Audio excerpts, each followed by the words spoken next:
l'école du jeu, en partenariat avec la boutique L'Imaginaire. Au-delà de vos attentes.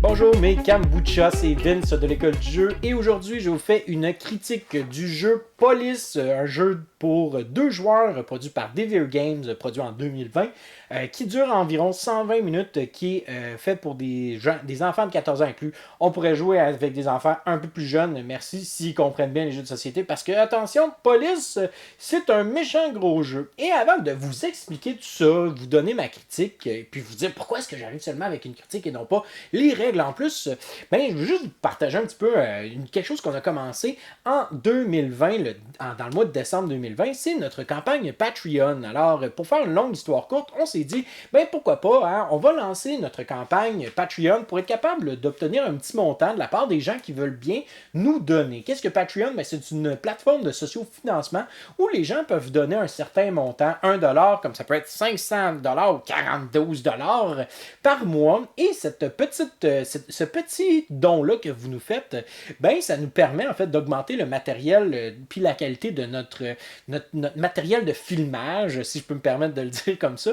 Puis ben, ça nous permet aussi d'être en contact avec la communauté qui veut bien nous aider à produire du contenu un peu plus diversifié ou plus en conséquence de qu'est-ce que le public cherche. Mais au-delà de tout ça, c'est vraiment juste une manière pour vous de nous remercier pour ce qu'on produit, pour ce qu'on fait en général. Si ça vous tente de donner, ben tant mieux. Vous allez voir, on va vraiment bien investir cet argent-là pour augmenter, comme je dis, la qualité du matériel avec lequel on filme, pour être capable de créer plus d'activités, plus de choses dans la communauté en général qui nous suit. Et si vous le faites pas, ben c'est pas grave parce que de toute façon, on va continuer à faire avec passion qu'est-ce qu'on fait, c'est-à-dire produire du contenu de vidéo, graphique, média ludique de haute qualité, puis qu'on va toujours continuer à être aussi passionné malgré tout.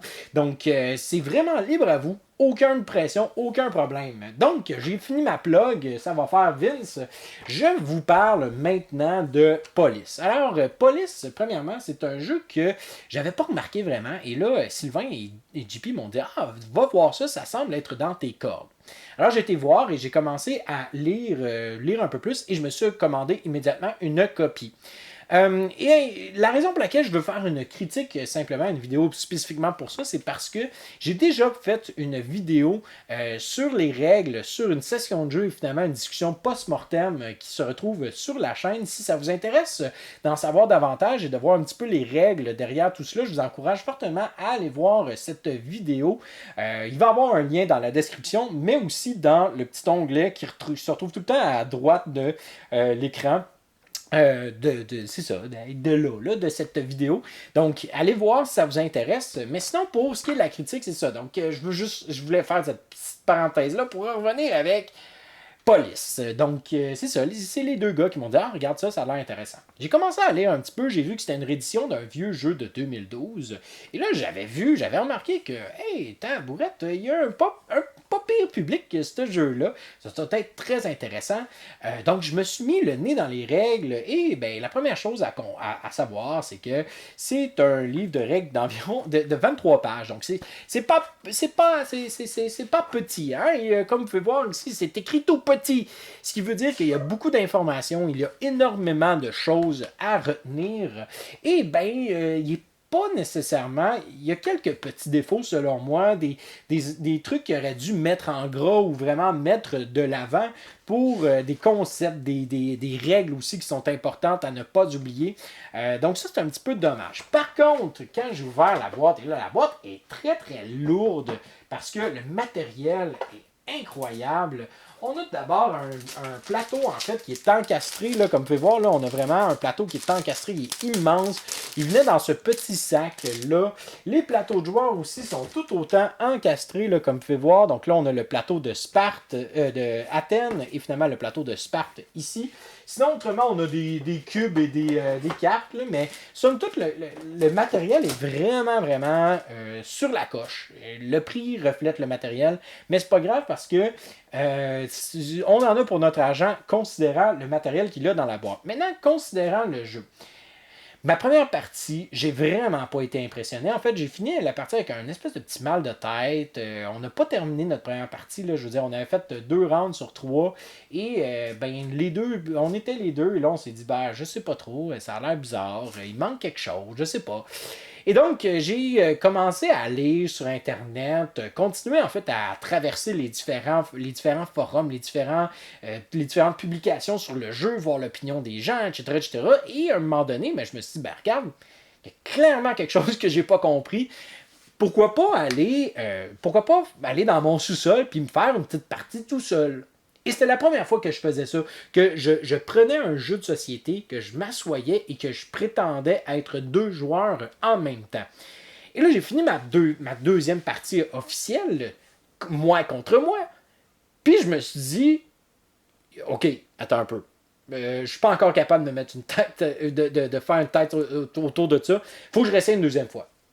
Puis j'ai resté une quatrième fois, puis une cinquième fois, puis une sixième fois. Puis à un moment donné, j'ai commencé à vraiment comprendre l'essence derrière le jeu. J'ai commencé à saisir en fait toutes les subtilités qu'il pouvait y avoir. Parce que Police semble être un jeu très contrôle de territoire, un wargame, etc., etc. Mais avant toute chose, c'est un jeu de gestion de ressources hyper tissé serré. Si vous voulez un jeu là, où est-ce que le jeu ne vous pardonnera pas, que le jeu va vous dire va falloir que tu joues encore et encore et encore, puis des fois tu vas faire des erreurs pendant une partie qui vont vraiment, vraiment te faire mal, c'est vraiment le jeu pour vous. Si vous voulez un jeu qui pardonne, puis qui est sweet, puis qui vous dit, ben écoute, pas de problème, tu joues une partie une fois de temps en temps, c'est bien correct, allez pas vous chercher Police, ça c'est sûr certain.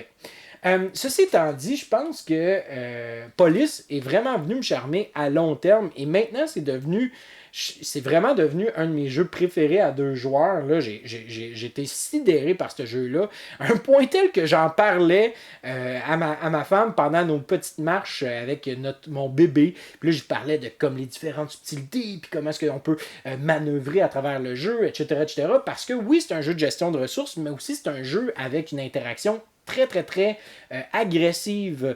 Et aussi, ça peut être ça peut être un jeu où est-ce qu'on peut avoir une interaction qui est défensive. C'est ça qui est intéressant, c'est qu'en fait, les 2 joueurs, de la manière qu'ils vont jouer, va déterminer l'interaction qu'il va y avoir. C'est-à-dire que les 2 joueurs pourraient être très agressifs, être très confrontants l'un contre l'autre, mais aussi pourraient décider de faire leur chose chacun de leur côté. Mais à un moment donné, on n'aura pas le choix. On va à un moment donné arriver à faire des combats.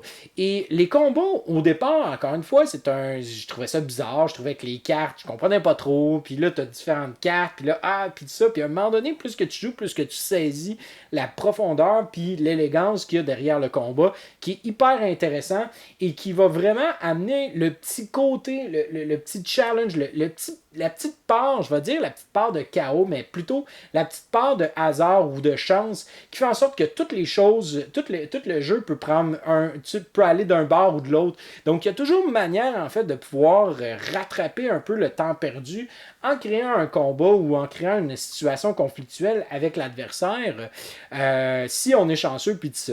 Il y a un autre rapport de chance, où est-ce qu'on va lancer un dé parfois pour faire un siège dans une ville, et ça se fait avec un dé à 4 faces, et parfois les gens vont critiquer un peu le hasard qu'il y a derrière ça, alors que pour moi c'est plus une chance statistique, c'est-à-dire que il faut que j'aille un 3 ou un 4 sur ce dé-là, c'est 50% de chance. Est-ce que ce 50% de chance, je suis prêt à vouloir le mettre sur la table? Est-ce que je suis prêt à courir ce risque? Oui ou non? Si je suis pas prêt, à ce moment-là, je vais trouver une alternative. Donc ça fait en sorte aussi que le jeu prend une autre ampleur, une autre dimension super intéressante. C'est vraiment le type de jeu qui va avoir une interaction knife fight in a phone booth, donc un combat de canif dans une cabine téléphonique. On est là, puis on est toujours en train de se dire « Ah, je suis serré à la gorge, qu'est-ce que je vais faire? Comment est-ce que je vais faire pour m'en sortir? C'est quoi mes différentes options? J'en ai donc ben pas, qu'est-ce que... Ah, puis là, à un moment donné, ton cerveau commence à tomber en ébullition. Et là, ça bouille en dedans. Là, tu commences à réfléchir, puis là, à un moment donné, tu trouves peut-être une solution potentielle, tu commences à la faire. Et là, oui, c'est satisfaisant. C'est vraiment, vraiment satisfaisant de trouver une réponse ou trouver une solution à un problème que le jeu te propose et de trouver une solution qui fonctionne. Et souvent, ben, des fois, ce ne sera pas la bonne solution, puis des fois, ça va vraiment venir te causer du tort, mais en même temps, c'est ça qui est intéressant parce que la partie d'après, ben, tu vas le savoir qu'est-ce qui s'en vient, tu vas être capable de bien naviguer au travers le jeu. Et sinon, comme j'ai dit, le côté, en fait, interaction me fait beaucoup penser au jeu d'échecs. Au sens où est-ce qu'on a ces deux côtés-là de chaque joueur et on peut aller de façon très agressive. On peut vraiment décider dès le début de la partie, tomber vraiment en confrontation avec l'adversaire ou on peut le faire de façon très posée puis à un moment donné, juste prendre l'opportunité qui nous est présentée par l'adversaire et vraiment venir lui briser les deux jambes. Et encore là, ben, ça dépend des circonstances, etc. Mais en général, on pourrait décider de faire une partie sans aucun combat ou faire une partie avec plein de combats. Donc, c'est ça qui rend ce jeu-là intéressant, c'est l'espèce de diversité au niveau de toute cette dynamique-là. Je dirais par contre, c'est sûr certain que c'est un jeu que, étant donné qu'on apprend davantage et que la courbe d'apprentissage, elle est vraiment, vraiment intense, là, on a vraiment une grosse courbe d'apprentissage à travers ce jeu-là. C'est évident que le joueur qui a plusieurs parties derrière la cravate a définitivement une avance et va gagner sans équivoque, là. Donc à ce niveau-là, on pourrait avoir une espèce de comparaison qui pourrait se broder autour de Twilight Struggle ou encore même Imperial Struggle. Enfin bref, tous les jeux de confrontation un contre un où est-ce que il y a une connaissance du jeu qui se doit d'être, c'est ça, avant de pouvoir bien manœuvrer puis bien être bon au jeu. Donc pour moi, là, vraiment, Police est venu me charmer à long terme, mais ce n'est pas un jeu pour tout le monde, ça je vous l'accorde. C'est un jeu qui ne pardonne pas, comme j'ai expliqué. C'est un jeu qui va déplaire à beaucoup de joueurs qui n'ont pas envie de se faire donner des claques dans le visage à répétition, une partie après l'autre, puis qui ont juste envie d'avoir une espèce de feel good, un jeu feel good, hein, qu'on va te donner des petites tables dans le dos puis dire ah ouais, lâche pas, tu performes super bien, il y a des points partout, il y a des points. Là-dedans, t'as pas de points. Puis ça, en passant, c'est un autre truc qui est intéressant. Toutes les actions qu'on fait, il faut les payer avec nos points de victoire. Donc là, c'est tout le temps une dimension de se demander est-ce que ça vaut la peine que je perde des points de victoire pour faire cette action-là. Donc, on est toujours en grosse décision difficile et on ne peut pas voir toutes les opportunités ou toutes les conséquences de ça parce que non seulement il y a des conséquences qui proviennent du jeu en tant que tel, mais il y a des conséquences aussi qui peuvent provenir de l'adversaire et c'est là que Police a comme une espèce d'univers incroyable à nous présenter juste dans un jeu avec sans extension tel quel. C'est un jeu sublime, extraordinaire, que je veux jouer encore et encore, que je présente à plein de gens. Est-ce que ce jeu-là est fait pour tout le monde? Définitivement pas. Mais je pense qu'il y a beaucoup de joueurs qui vont trouver leur lot de plaisir dans cette boîte-là. Et je veux vraiment, vraiment encourager les joueurs qui ont plus envie de jouer à des jeux un peu plus solides, un peu plus viandeux, à essayer Police. Parce que Police est vraiment un hybride parfait entre le Wargame et le Euro. Mais il s'approche plus du Euro, ironiquement, même si c'est un contrôle de territoire à 2 joueurs. Donc, c'est ce qui conclut ma vidéo concernant Police. J'espère que vous avez grandement apprécié. Si vous l'avez apprécié, ben, pourquoi pas laisser un petit pouce vers le haut. Autrement, ben, allez liker notre page Facebook, abonnez-vous à notre Instagram, abonnez-vous à notre chaîne YouTube. Et ben, merci beaucoup de m'avoir écouté. Super apprécié. Si vous avez des questions ou des commentaires, faites-le dans la vidéo. Ça va me faire plaisir d'y répondre. Et sur ce, je vous souhaite à vous et vos amis un bon jouage.